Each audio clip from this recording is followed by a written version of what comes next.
Hello, you wonderful people, and welcome to another episode of Super-Fanta-Fi. This being a show where we talk about TV shows of the supernatural, fantasy, and or science fictional genre. For today's episode, I'm going to talk about Ishura, Season 2, Episode 4. A lot of really interesting things went down in this episode, so let's break it down. So we catch up with Toroa, who shows up at the Old Kingdom, specifically Tuffy City, where like loyalists and royal trying to join the royal army. We find out later on his motive for that. It's like, well, the Old Kingdom and the loyalists are going up against Eurasia, and that's the best opportunity to go up against Alice, considering Alice has ties to Eurasia, which I kind of let that slip my mind. It's like, well, he was the one that kind of dealt with was it Regine, the giant red dragon from last season.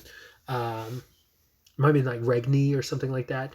Either way, he ends up meeting a guy from last episode, the arms dealer. I had to look back at the thumbnail, one of the thumbnails I had from last episode, and I believe that is the same character who was the arms dealer from last episode.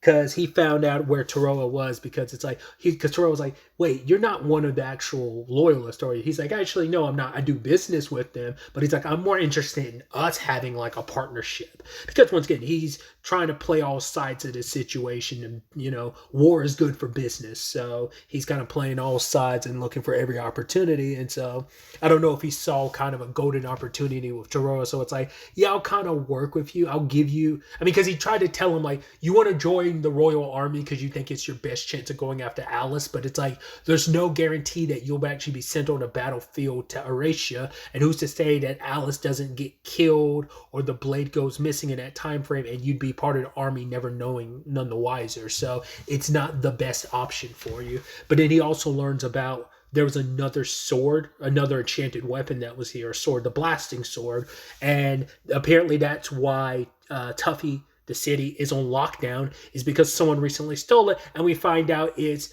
Kia Zuna, who we also got introduced to last episode with her golem homunculi son, Mestelexil.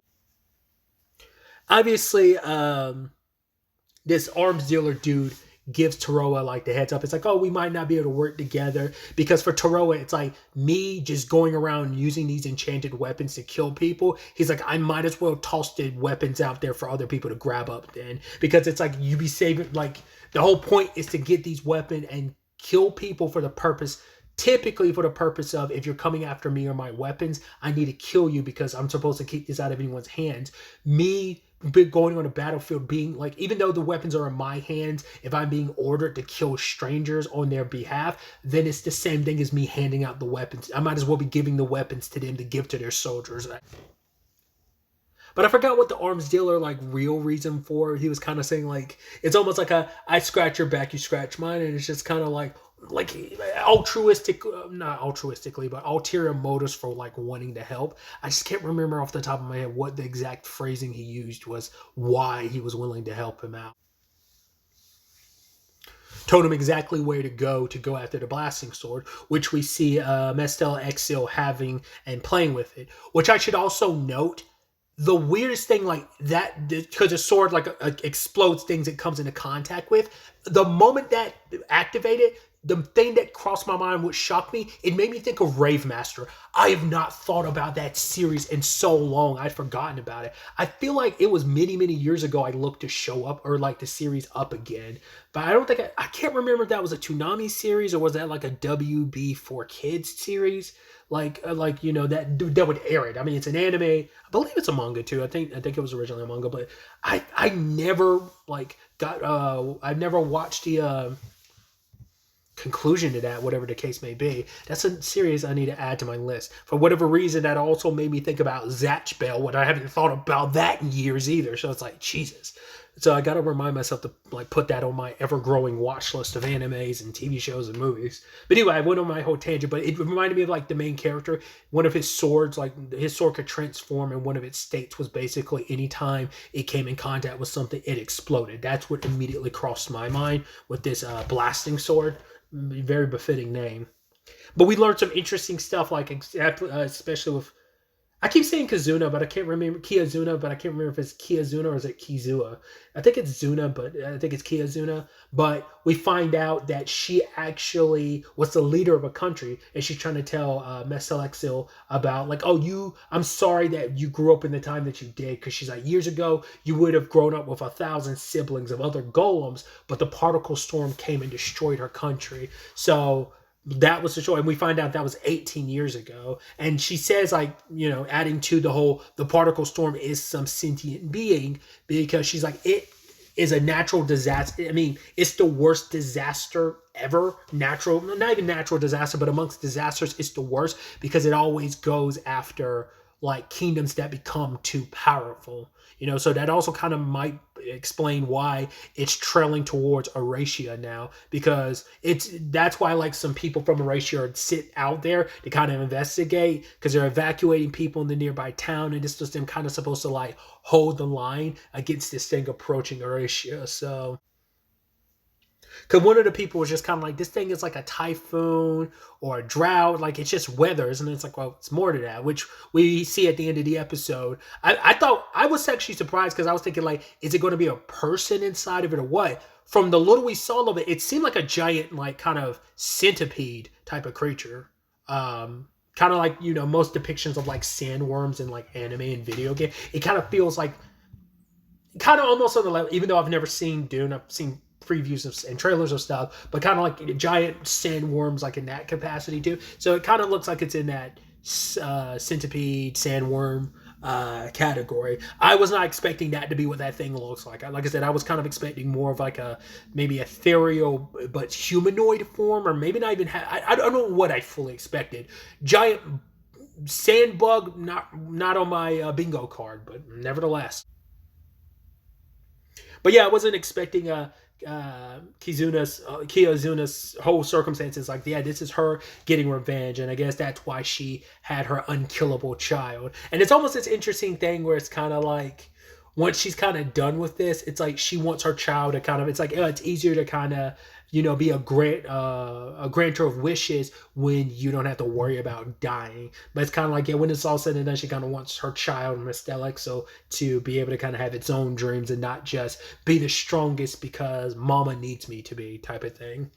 But the whole thing leads to a clash between Toroa and Mestelexo, though we can't forget about a secret part to all this, and that is Kuro and Kune are here. Because obviously, like, Kuro was kind of brought in to oversee the whole operation of dealing with the particle storm.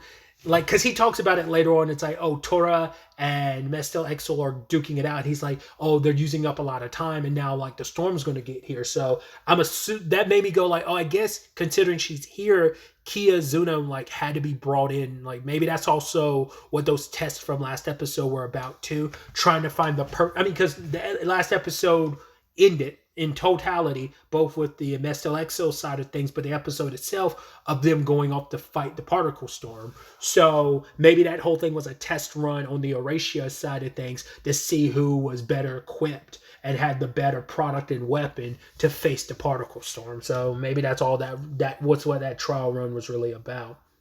And obviously Mestelexo came out on top. But either way, dukes it out with Tora, because Tora's trying to get back the blasting blade.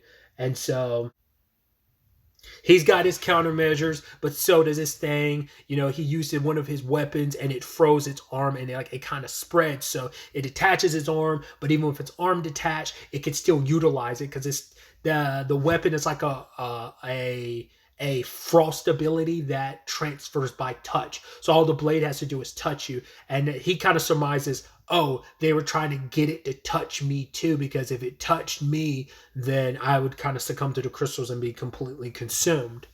But, Mesolak still regrows its arms and has its weapons ready. And you also kind of, like, Toroa isn't just some, like, hulking idiot or anything like that. He does have, some understanding, and some, like, he does have, because even, Kiyazuna was like, oh, I wasn't expecting to have an actual conversation with you. You aren't just some, like, once again, like, hulking person. It's like, no, we know the truth about who lays beneath all that.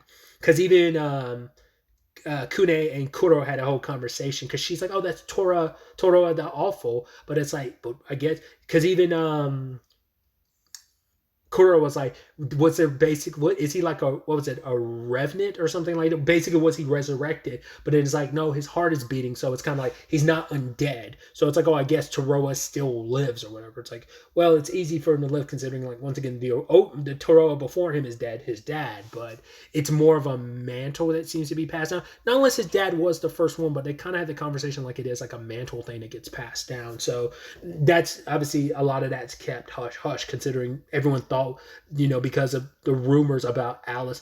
I don't know if Alice himself spread that or whether it was just naturally spread. Because I'm like, only two people, well, technically three people were there that day to see that whole situation go down. So it had to be Alice saying that, or at least spreading that, how word got out about him killing Toroa and taking one of the enchanted weapons. It's an interesting setup, like I said, not just only because of the Toroa and Mestelexil fighting and duking it out amongst themselves over the blasting sword, but then you have the particle storm on its way. You also have Kuro's situation where he's like, I'm losing my eyesight more and more. He tried to tell Kune, like, bail out, because he's like, what good can you do for me? Like, I used to be able to close my eyes and see so much, but now it's like my clairvoyance is what they need for me in this situation, and I can't really give them any substance necessarily. Utilizing it a little bit later on, but once again, it's got its limits, especially with it deteriorating at the rate and that it is.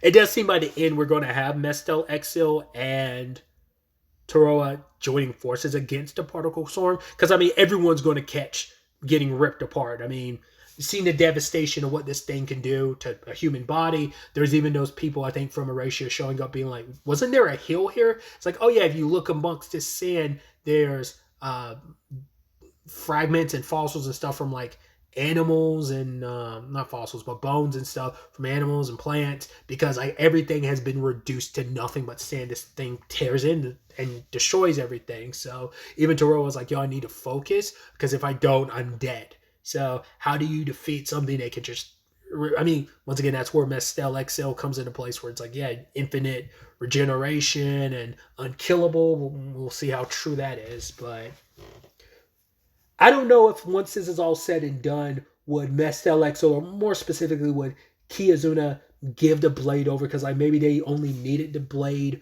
for the purpose of dealing with the particle storm, and now like she won't need it afterwards, so she'll just give it to him. I don't know.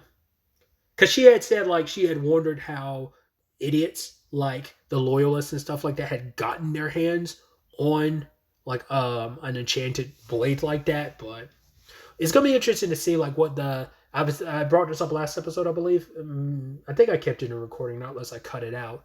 But the whole, this is a part one versus a part two, so this is about those two clashing and setting up the particle storm. But I'm interested to find out what exactly is the particle storm and how that came to be. Who knows how much of its backstory we're really going to get? Because there's also like that dragon from episode 2 that we kind of got its backstory, the one that Alice and Homedew, that general from Eurasia, were like dealing with. I mean, it was mainly Alice, but he was a part of that situation. But you got a little background on that dragon, but not much. But the particle storm seems to be the focus of this, but I mean, probably going to be more so next episode, finding out its circumstances and, despite it appearing to be some natural thing, but I mean, who knows what kind of led to this thing? Like, I wonder, is it like word arts or craft arts that led to it being able to do what it's doing? So many questions. Hopefully we'll get answers next episode and see how this whole situation concludes. Gotta definitely get some feeling like someone won't walk away. I'd assume the particle storm, but that might also include Mestel Exil and Toroa. It's kind of interesting considering we just met them. You feel like if they're going to die, it's going to be later in the season, but once again, no guarantees on anyone and where people stand, especially with characters we got introduced to literally last episode. So no plot armor for some of these people, so we'll see how it all shakes up and plays out. But till then, next time we meet, be happy, be safe, live life to the fullest, and enjoy it. Good day and goodbye.